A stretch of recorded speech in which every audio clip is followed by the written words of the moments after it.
देश विदेशातील ताज्या आणि महत्त्वाच्या घडामोडी, राजकारण, अर्थव्यवस्था आणि समाजातील प्रत्येक बातमी, सत्य, स्पष्ट आणि निर्भीड पत्रकारिता. आपण पाहत आहात एन मराठी न्यूज. पाण्याच्या अभावामुळे मराठवाड्यामध्ये दुष्काळ पडतो आणि या दुष्काळामुळे अनेक शेतकऱ्यांना आत्महत्या कराव्या लागतात. अनेक वर्षांपासून आम्ही ऐकतोय की मराठवाड्याला पाणी येणार आहे, पाणी आणणार आहे, पण कोणत्याही सरकारने मराठवाड्याला पाणी आणण्याचा प्रयत्न केला नाही. उलट भोंदूबाबा अशोक खरातच्या संस्थेला मात्र फास्ट GR काढून राज्य सरकारने तात्कालीन आमदार खासदाराच्या सांगण्यावरून 35 लाख लिटर पाणी पोहोचवण्याचं काम केलं.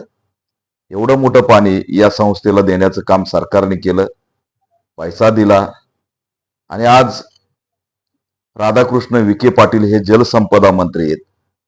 ते म्हणतायत की मी तो शासन निर्णय रद्द करतो आणि कारवाई करतो. खरंच राधाकृष्ण विखे पाटलांना माहित नव्हतं का हे पाणी तिकडे जातंय?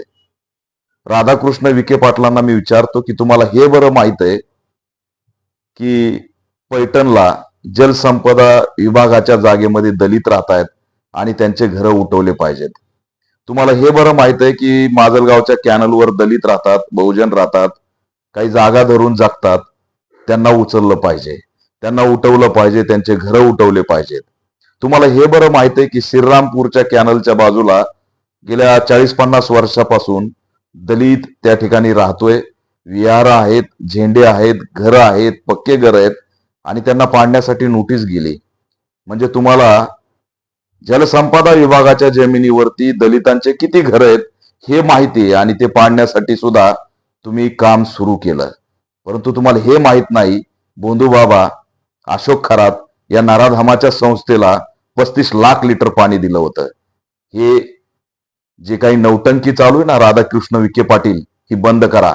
तुम्हाला सुद्धा माहित होतं, तुम्हाला दलितांचे घरं दिसतात पण या भोंदूबाबाला जे पाणी चाललं होतं ते दिसत नव्हतं का? हे नाटक बंद करा की मला काही कल्पना नव्हती. तुम्हाला सगळी कल्पना होती, पण आज नराधम एक्सपोज झालाय म्हणून कुठंतरी आम्ही त्याच्यात ओढले जाऊ नये म्हणून हे जे काही काम चालू आहे ती नौटंकी आहे आणि मी याचा निषेध करतो. दलितांचे जलसंपदा विभागाच्या जागेवर असलेले घर पाडाय निघालेले राधाकृष्ण विखे पाटील हे म्हणतात की मला या पाण्याबद्दल कल्पना नव्हती. हे सगळे मिळालेले आणि सगळ्या सरकारच्या आशीर्वादाने अशोक खरात हा नराधम माजला होता, त्याला मस्ती आली होती आणि हाच राज्य सरकारचा खरा लाभार्थी झाला होता. त्याला हात लावायची हिंमत कुणीच केली नाही आणि आज मात्र ते नौटंकी करतायत. हेच वास्तव आहे.